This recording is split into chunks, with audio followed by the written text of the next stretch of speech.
ಎಲ್ಲರಿಗೂ ನಮಸ್ಕಾರ.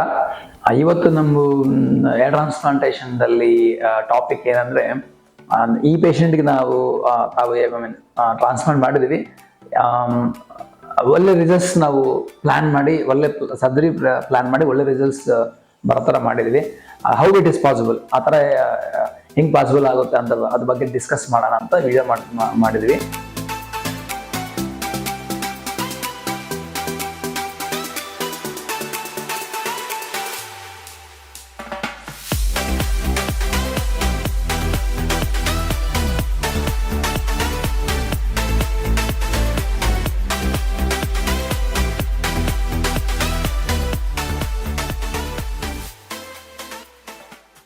ಈ ಪೇಷಂಟ್ಗೆ ಏನಂದ್ರೆ ಬೇಸಿಕ್ಲಿ ಫೇರ್ ಸ್ಕಿನ್ ಇದೆ ಮತ್ತೆ ಬ್ರೌನ್ ಕಲರ್ ಹೇರ್ ಇದೆ. ಸೊ ಅದರಿಂದ ಕಾಂಟ್ರಾಸ್ಟ್ ಅಷ್ಟು ನೀಟಾಗಿ ಮ್ಯಾಚ್ ಆಗೋದಿಲ್ಲ.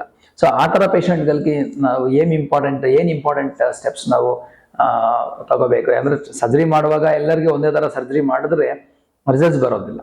ಸೊ ಅದಕ್ಕಾಗಿ ಒಬ್ಬೊಬ್ಬರು ಪೇಷಂಟ್ಗೆ ಒಬ್ಬೊಬ್ಬರ ತರ ಹೆಡ್ ಸೈಜ್ ಇರ್ಬೋದು, ಸ್ಕಿನ್ ಕಲರ್ ಬೇರೆ ಇರ್ಬೋದು, ಮತ್ತೆ ಹೇರ್ ಕಲರ್ ಬೇರೆ ಇರ್ಬೋದು. ಅದೆಲ್ಲ ಮ್ಯಾಚ್ ಮಾಡಿ ಒಳ್ಳೆ ಪ್ಲಾನ್ ಮಾಡಿದ್ರೆ ಒಳ್ಳೆ ರಿಸಲ್ಟ್ಸ್ ಬರ್ತಾವಂತ ಕಾರಣಕ್ಕೋಸ್ಕರ ಈ ವಿಡಿಯೋ ನಾವು ಮಾಡಿದ್ವಿ.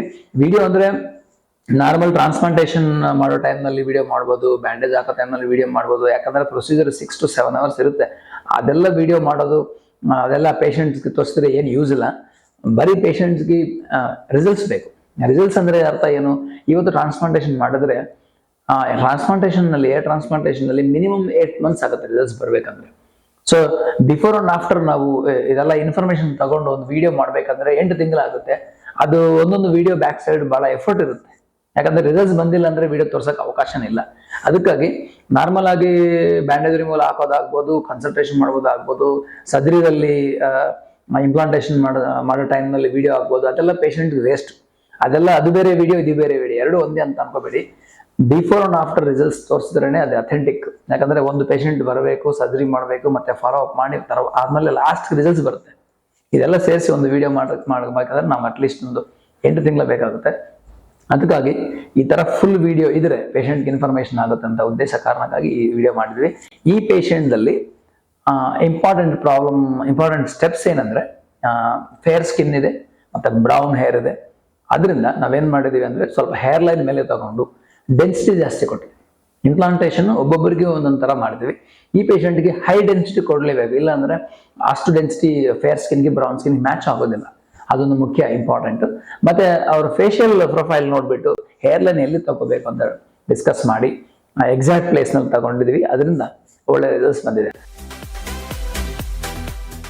ಆಫ್ಟರ್ 9 months ನೋಡಿದ್ರೆ ನ್ಯಾಚುರಲ್ ಹೇರ್ ಲೈನು, ಡೆನ್ಸಿಟಿ ಆಗಿ ಬ್ಲೆಂಡಿಂಗ್ ನೇಚರ್, 3 ನೋಡಿದ್ರೆ ಸಖತ್ ರಿಸಲ್ಟ್ಸ್ ಬಂದಿದೆ ಅವರಿಗೆ.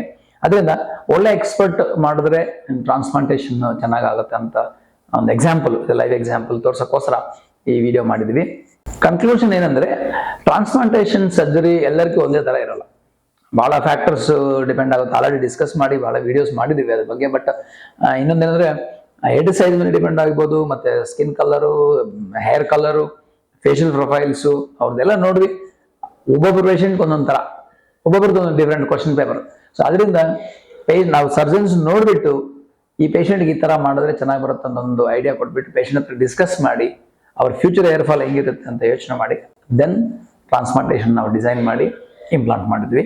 ಸೊ ಆ ತರ ವಿಡಿಯೋಕ್ಕೋಸ್ಕರ ನಮ್ದು ಚಾನಲ್ ನೋಡ್ತಾ ಇರಿ. ಯಾಕಂದ್ರೆ ವೀಕ್ಲಿ ಒಂದು ವಿಡಿಯೋಸ್ ವಿತ್ ರಿಸಲ್ಟ್ಸ್ ನಾವು ಹಾಕ್ತೀವಿ. Thanks for watching our channel.